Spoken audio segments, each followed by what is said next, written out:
நமஸ்காரம். ஸ்ரீமதி ராமானுஜாய நமக. ஸ்ரீமதி நிகமாந்த மகாதேசிகாய நமக. ஸ்ரீமான் வெங்கடநாதார்ய கவிதார்க்கிகேசரி வேதாந்தாச்சாரிய வர்யோமி சந்நிதத்தாம் சதாம் ஸ்ருதி. இன்னைக்கு ஸ்ரீஸ்துதியில் நம்ம 20வது ஸ்லோகத்தை இப்போ நம்ம வியாக்கியானத்துடன் அனுபவிக்கலாம்.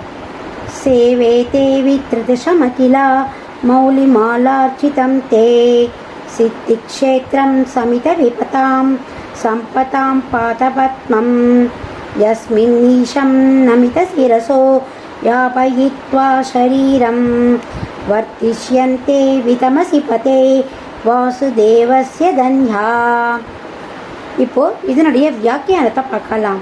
சேவே தேவி திருதசமகிலா. தேவியே, உன்னை வணங்குகிறேன். எப்படி? திருதசமகிலா மௌலி மாலார்ச்சிதம் தேம்.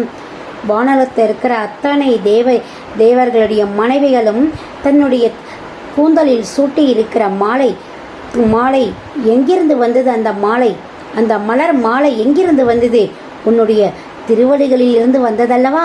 உன் திருவடி மாலைகளில் தானே அவர்கள் தங்களுடைய கிரீடங்களிலும் தங்களுடைய கூந்தலிலும் சுட்டி இருக்கிறார்கள் தேவி. சித்திக்ஷேத்ரம் சமித விபதாம் சம்பதாம் பாதபத்மம். அதாவது ஆபத்துக்களே இல்லாத பெரிய செல்வம், உனக்கு கைங்கரியம் செய்ய வேண்டிய செல்வம், எந்தவித ஆபத்துகளும் இல்லாமல் எந்த பயமும் இல்லாமல் செய்ய நம்மிடம் இருக்கிற பெரும் செல்வம் எதுவென்றால் உனக்கு கைங்கரிய தொண்டுதான். அப்படிப்பட்ட கைங்கரிய தொண்டுக்கு செய்யக்கூடிய விளைநிலமாக சித்திக்ஷேத்திரமாக நீ இருக்கிறாய்.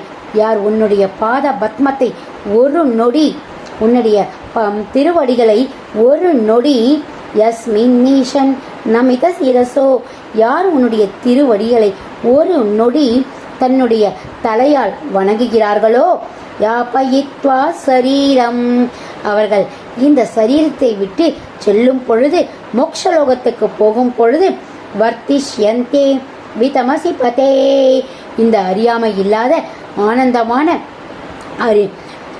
பெருமாளுடன் விதமசிபதே வாசுதேவஸ்ய தயா தன்யாக, அந்த வாசுதேவனுக்கு கைங்கரியம் அணுக்கத் தொண்டர்களாக பாக்கியவான்களாக அவர்களை நீ மோட்சத்திற்கு வழி அனுப்புகிறாய். அதாவது சரணாகதி பண்ணா நமக்கு எந்தவித தவறுகளும் செய்யாமல் நம்ம காப்பவள் அவள். அது மட்டுமல்லாமல் மோட்சத்துக்கான பாதையும் நமக்கு வழி நடத்துபவள். அவளுடைய திருவடி பாதங்களில் நம்முடைய சிரசை ஒரு நிமிஷம் வணங்கினா போதுமா? அவ பெருமாள் கிட்ட நம்ம பசங்க வந்திருக்கா, நன்னா கவனிச்சுக்கோங்க அப்படின்னு சொல்லிட்டு அந்த வாசுதேவஸ்ய தன்யா, அவருக்கு அணுக்கத் தொண்டர்களாக இந்த கைங்கரியம் செய்கிற தொண்டர்களாக நம்மளை ஆக்கிடுவா. அப்படிப்பட்ட அந்த பெருந்தேவி தாயை நம்ம நித்தமும் வணங்கணும். டெய்லி ஸ்ரீஸ்துதி எப்பெல்லாம் உங்களுக்கு முடியறதோ அப்பெல்லாம் சொல்லுங்கள். இதை திருப்பி திருப்பி சொல்லும் பொழுது இந்த ஒவ்வொரு வார்த்தைகளும் நம்ம மனசில் ஆழப்பதியும், அதுவும் அர்த்தம் தெரிஞ்சு சொல்லும் பொழுது ரொம்பவே அழகாகவும் இருக்கும். அதனால் நம்மாத்து பசங்களுக்கும் இதெல்லாம் பழக்கி விடுங்க. நன்றி, வணக்கம். மாலதி ராகவன், காஞ்சிபுரம்.